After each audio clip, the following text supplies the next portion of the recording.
All right. Got it. All right. Thank you, Christina, for being here for one of our interesting chats. And just Thank you. before I hit record, we were talking about risk assessment. And so I think that's where we'll go today. I think so. I think that's a great place to go. We were talking about the idea that people's risk assessment has totally changed since this pandemic. And what we were talking about was something as simple as going to the movies, way back in December 2019. I might even hazard to guess January 2020, before we realized this was going to be a thing for us. We wouldn't think twice about going to the movies, sharing a big bucket of popcorn with a bunch of people. Yeah. Now, that thought of being in an enclosed space with a bunch of strangers and even just sharing a big bucket of popcorn with a bunch of your nearest and dearest, everyone sticking their hands in there, everyone passing around the soda, everyone taking a sip. Yeah, we don't see it the same way. Or maybe some people do. It's different now. Yeah, right on. I was thinking about that because at my art studio, where I had art for many years in a neighborhood in Seattle, we used to have monthly art openings before the pandemic, and we would put out a big spread of food. And one of my girlfriends came, and she was kind of a germaphobe. And I remember just thinking she was silly. She goes, I don't want people just reaching in with their hands and grabbing the nuts.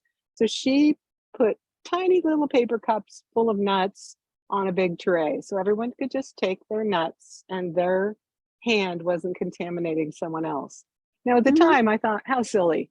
That's crazy. Why are you doing this? And now I'm thinking, good idea. Good idea. The last time we had an art opening there, it was, should we serve food? Only if it's individually packaged. Should we serve drinks? Only if they're individual drinks. And maybe we don't want to serve food. And maybe we want everybody to wear masks. Yeah. So it's so changed it. And, I jokingly say, and somewhat jokingly, I owe an apology to every germaphobe because you guys had a point. Like people who said, you had a point with your hand sanitizer and, not wanting to touch things other people have touched. You kind of had a point. Yeah, maybe those people that were germaphobes, well, we might call them germaphobes. They were cleanliness. They were clean people. And clean they wanted to people. just keep I like that better. Their own germs to themselves. They don't want to share their germs out, and they didn't want anybody else's germs. They just wanted to live in their own pristine, clean, germ-free environment. And now we think, well, that's smart. That's really smart. Exactly. Yeah. I support that. Right on. So have you seen it in your practice, Cristina, where people are really thinking about this and it's really creating maybe what we might call a problem in life, that they just really can't quite go out yet and they're too afraid to get germs or viruses? Oh, yeah, I definitely say so, especially since doing the work I do, I already had people who had maybe like a baseline level of anxiety.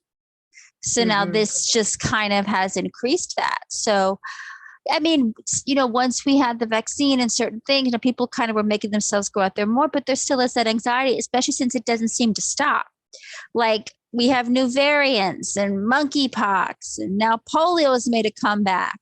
So if you think, so I've actually seen the two sides of it. I've seen people who are like, I don't know when I'll feel safe to really go out in the world again, versus people who are almost being, devil may care. Like, you know what? I don't care at this point.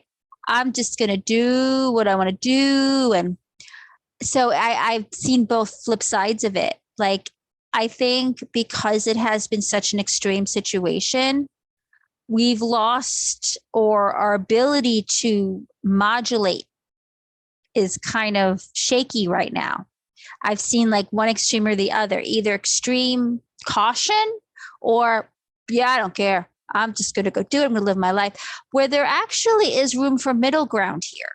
Yes, you need to live your life. You can't live in a bubble, but you don't have to also go to a super spreader event and take no precautions at all. There is room for that balance. And I think in extreme situations, we lose our sense of balance. Exactly. I recently moved away from a big city environment to a small town. And in the big city of Seattle, Washington, which pretty much we could say maybe the virus started there. We had the first case that everyone knew about, even though it probably didn't actually start there, very near Seattle. In Seattle, people wear masks still to this day. And we're talking right now, it's late August 2022. People are wearing masks when they go to events. They're wearing masks sometimes outside. A lot of mask wearing, hand sanitizing, being careful. And then I moved to a small town in a place in Southern California where 99% of the people are not wearing masks here. So the peer pressure of do I or don't I wear a mask? And I started noticing that I might have an opinion about someone wearing a mask. I now think that person's from out of town, aren't they? Or maybe they have an immune disorder and they're trying to be really safe. Like, why are they wearing a mask and I'm not? We're just in the grocery store. Also, I went to a movie the other day, but the movie was outside. So I thought, oh, the movie's outside. The air is blowing around. It's not going to contaminate me. But as this outdoor theater filled up more and more, I found myself becoming more and more anxious and thinking I should have brought a mask because I would put it on right now. Yeah. Yeah. Although that event did not contaminate me and make me sick, I had a fear that maybe I was in the wrong place and maybe I would be contaminated. Yeah. Yeah. And that's the thing, right? Because it's the fear of the unknown. And right now we're living in a time of such unknown. What decisions do I make? Is this choice going to be the choice that impacts me? Because for every person that gets the virus and has a mild case of it, and I think we've actually gotten it more than once, you have somebody who gets very sick and you honestly don't know how you're going to respond. And that's the problem. That's the crux of it, and this long COVID thing is a real problem. There's been some talk about it, but I don't think we've really reckoned with the fact there are people who are suffering the symptoms of it long term, and they may never feel totally well again. Good point, Christina. And that makes me think of how we contaminate ourselves, not with viruses or germs, but with our thoughts. Yes. And so, isn't it interesting? We're so careful with our bodies. We wash our hands, we keep ourselves from super spreader events, we wear a mask when appropriate, but we might hang out with people who are contaminating our minds with their negativity, their worry, or their just bad behavior. And what do you think about that? How do you think people in your practice are even considering that as something to look out for? I think what's interesting is because especially when they come to me and they have like this overarching anxiety or they have all these feelings, a lot of this stuff is thought contamination because it's messaging they've gotten from people that is making them feel insecure about themselves. It's messaging they've gotten from people that is making them feel bad. So, and a lot of times you don't think about shielding yourself from that. So it's almost like a mental mask, as it were. When to lower it, when to take it off, when to make sure it's really strong on there. And I think this is again, how do you do your risk assessment? Who's around you? Who are you allowing to influence you mentally? Are these Right. positive people who mean you well? Or maybe are these people a little negative who are jealous of you? And, I have a client who talks about how there was this group of friends who've become very negative, and she finds they seem to be picking on her, and that's not good. But it's sort of like, human beings are very adept at social manipulation and at doing little microaggressions without being overt about it. So that's where it gets tricky, because just like you could be in an event, maybe someone is asymptomatic, but they can spread the virus. Somebody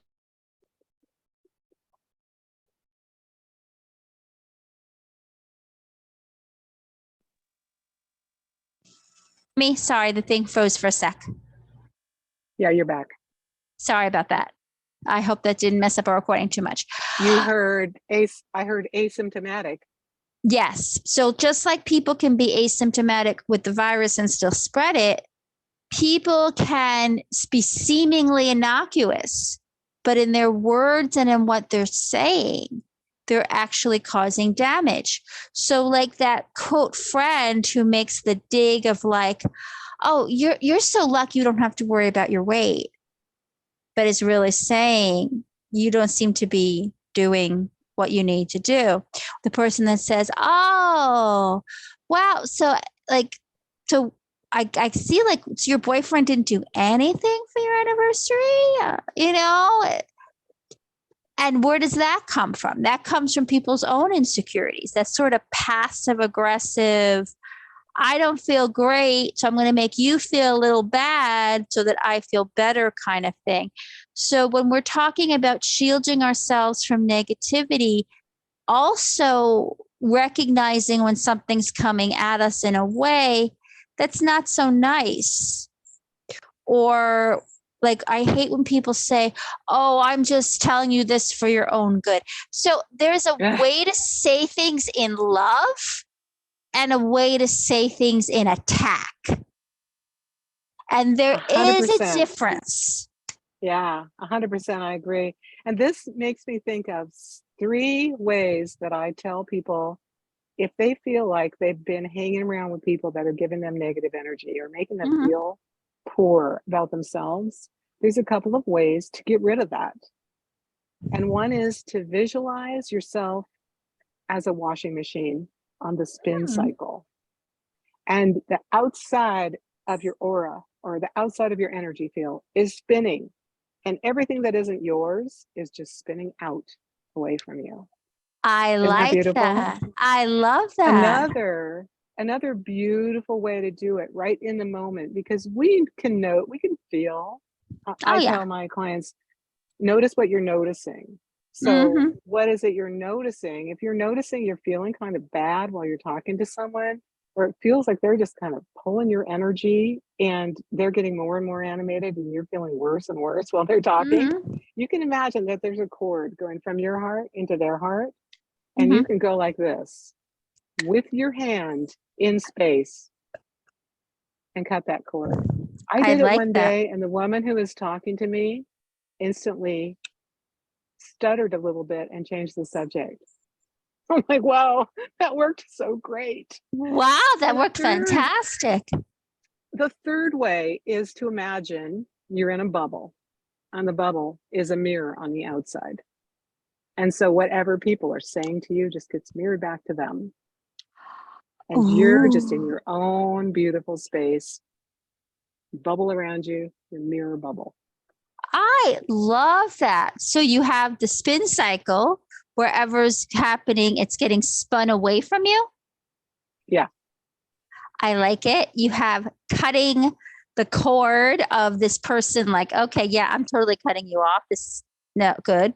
And the other one mirroring back to them. I like that. You're in the bubble and you're mirroring back.